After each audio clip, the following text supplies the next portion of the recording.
ابتدا ہے میری رب جلیل کے ببرکت نام سے جو دلوں کے بے خوب جانتا ہے۔ دیکھتی آنکھوں سنتے کانوں آپ کو شرارتی فیملی کا سلام پہنچے۔ جی تو کیا حال ہے میری یوٹیوب فیملی کا؟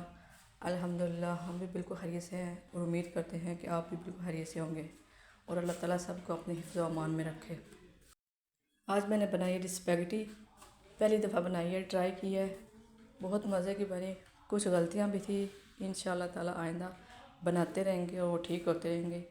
تو دیکھیے آپ اسپیگٹی کی ریسیپی، اور ساتھ میں نے ایک کہانی پڑھی ہے، مجھے بہت پسند آئی، تو سنیے۔ شیخ چلی اور جارا گہرے دوست تھے۔ شیخ چلی پڑھ لکھ کر ایک جگہ نوکر ہو گیا اور وہ ایک روز اپنے باپ کے کاغذ دیکھ رہا تھا۔ اسے ایک ایسا نقشہ ملا جس میں جزیرے کی چٹانوں میں چھپے ہوئے خزانے کا راز پوشیدہ تھا۔ شیخ چلی یہ راز پڑھ کر بہت خوش ہوا اور اس نے اپنے دوست جارا کو یہ کاغذ دکھایا۔ دونوں نے امیر بننے کے لیے اس خزانے کی تلاش کرنے کا فیصلہ کیا اور وہ ایک روز ایک چھوٹے جہاز کو لے کر جزیرے کی طرف روانہ ہو گئے۔ شیخ چلی اور جارا کو یقین تھا کہ وہ چٹانوں میں خزانہ تلاش کریں گے۔ جہاز کو انہوں نے جزیرے کے کنارے کھڑا کیا، کدالیں اور بیلچے لے کر جزیرے کی چٹانوں میں خزانہ تلاش کرنے لگے۔ انہوں نے نقشے کے مطابق کئی دنوں تک چٹانیں کھودی لیکن انہیں کچھ نہ ملا۔ جارا نے حوصلہ ہار دیا لیکن شیخ چلی نے کہا، میرے باپ نے نقشہ غلط نہیں بنایا، ہمیں ضرور خزانہ مل جائے گا، ہمت نہ ہارو۔ انہوں نے ایک چٹان کو کاٹنا شروع کر دیا اور تمام دن کدالیں اور بیلچے چلا چلا کر وہ تھک گئے لیکن انہیں ایسی غار نہ ملی جس کے نقشے کا ذکر تھا۔ دوسرے دن انہوں نے دوبارہ چٹانیں توڑنے کا کام جاری رکھا اور آخرکار انہیں ایک غار کا دروازہ دکھائی دیا۔ شیخ چلی نے خوش ہو کر کہا، اب کام بن گیا ہے، آؤ اس دروازے کو کھولنے کی کوشش کریں۔ شیخ چلی اور جارا نے دھڑا دھڑ غار پر کدالیں چلائیں اور غار کے اندر جانے والا دروازہ چوڑا ہو گیا۔ انہوں نے غار کے اندر جانے کے لیے لالٹین جلائی کیونکہ غار کے اندر اندھیرا تھا۔ شیخ چلی اور جارا نے قدم اندر رکھا اور انہیں سامنے کی چٹان پر 5 ڈھکنے لگے ہوئے دکھائی دیے اور انہیں اس بات پر بے حد خوشی ہوئی کہ انہوں نے خزانے کا پتہ لگا لیا تھا، کیونکہ شیخ چلی کو ملنے والے نقشے میں ان 5 ڈھکنوں کا خاص طور پر ذکر کیا گیا تھا۔ شیخ چلی نے جارا سے کہا، دیکھ، سینکڑوں سالوں سے یہ خزانہ ہمارا انتظار کر رہا تھا۔ جارا نے جواب دیا، بالکل ٹھیک کہتے ہو، ہم نے اسے پا لیا ہے۔ دونوں اس غار میں رینگ کر آگے بڑھے۔ شیخ چلی نے چٹان پر لالٹین کی روشنی ڈالی تو ہر ڈھکنے والی جگہ کے اوپر کچھ لکھا ہوا تھا۔ شیخ چلی نے پڑھ کر جارا کو بتایا کہ ہر ڈھکنے میں بھی کوئی راز ہے۔ جارا نے آگے ہو کر خود پڑھا اور شیخ چلی کو بتانے لگا کہ ہر ڈھکنے سے خزانہ نکالنے سے پہلے ہمیں ایک نہ ایک بلا کا سامنا کرنا پڑے گا۔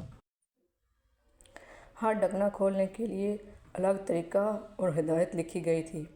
مثلاً چوتھی ہدایت کے مطابق خزانہ حاصل کرنے کے لیے ایک گاؤں تباہ کرنا ہوگا اور 5ویں ہدایت کے مطابق خزانہ حاصل کرنے کے لیے اپنے خاص دوست کو دھوکہ بھی دینا ہوگا۔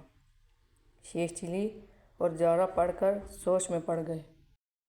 اچانک شیخ چلی آگے بڑھا اور اس نے ڈھکن کے ہینڈل کو پکڑ کر اپنی طرف کھینچا اور پورا زور لگایا لیکن ڈھکن نہ کھلا۔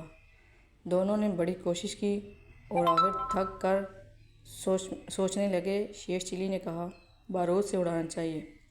جارا نے جواب دیا، اس طرح پوری چٹان گر جائے گی اور ہم دب کر مر جائیں گے۔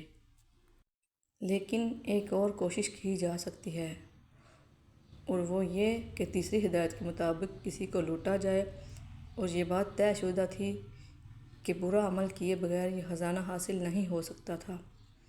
دونوں غار سے باہر نکلے، جہاز میں بیٹھے اور واپس گاؤں میں آ کر شیخ چلی نے ایک اندھے فقیر کی جھولی سے ایک سکہ اٹھایا اور واپس غار میں آ گئے۔ شیخ چلی نے پہلے ڈھکن کو کھولا تو وہ بآسانی کھل گیا اور اس میں سے چھن چھن سونے کے سکے نکلنے لگے۔ یہ دیکھ کر جارا کا موڈ خراب ہو گیا اور اس سے کہنے لگا، ایسا خزانہ ہم کیا کریں گے جس کے لیے ہمیں برا عمل کرنا پڑتا ہے۔ لیکن شیخ چلی پر خزانے کا بھوت سوار تھا۔ وہ خزانہ حاصل کرنے کے لیے ہر برائی کرنے کے لیے تیار تھا۔ اسی لیے خزانے کا نقشہ اس کے پاس تھا اور اس نے زہرا سے کہا، اگر وہ خزانہ حاصل نہیں کرنا چاہتا تو نہ صحیح، ویسے بھی اس پر میرا حق ہے کیونکہ خزانے کا نقشہ مجھے ملا ہے اور میں اس میں سے اسے کچھ نہ دوں گا۔ خزانے کی لالچ نے عمر بھر کی دوستی کو بھی بھلا دیا۔ زہرا نے پڑھ کر کہا، نقشے میں لکھا ہے کہ دوسرا ڈھکنا کھولنے کے لیے ہمیں 1 سال کا انتظار کرنا پڑے گا، اس لیے جو کچھ ہمیں پہلے ڈھکن کے کھلنے سے ملا ہے وہ ہم دونوں کے لیے کافی ہے، اس لیے باقی ڈھکنوں کو بھول جانا چاہیے۔ شیخ چلی اور زہرا نے غار سے نکل کر دولت برابر تقسیم کر لی، لیکن شیخ چلی نے اپنے حصے کی دولت دنوں میں ضائع کر دی، اور جب اس کے پاس ایک ٹیڈی پیسہ بھی نہ رہا تو اس نے اکیلے ہی غار کا رخ کیا اور چٹانی جزیرے میں پہنچ کر غار میں دوسرا ڈھکن کھولنے سے پہلے اسے ایک خوفناک بھیڑیا نظر آیا جسے ڈھکن کھولنے سے پہلے مارنا ضروری تھا۔ شیخ چلی کے ایک فائر سے بھیڑیا مر گیا اور وہ ڈھکن کی طرف آیا اور اسے اس میں سے 2 لاکھ پاؤنڈ مل گئے۔ اس طرح شیخ چلی کا لالچ بڑھ گیا اور اس نے باقی ڈھکنے کھول کر دولت حاصل کرنے کا فیصلہ کیا، لیکن تیسرا ڈھکن کھولنے سے پہلے اسے ایک ماہی گیر کی کشتی کو جلانا ضروری تھا۔ اس سٹوری کا اگلا حصہ اگلی ویڈیو میں انشاءاللہ، کیونکہ اگر پوری سٹوری سناتی تو ویڈیو بہت زیادہ لمبی ہو جاتی، اس لیے اس کا آدھا حصہ اگلی ویڈیو میں آئے گا۔ اگر میری ویڈیو پسند آئی ہے تو پلیز میرے چینل کو لائک کریں، شیئر کریں اور سبسکرائب کر دیں۔ بہت شکریہ۔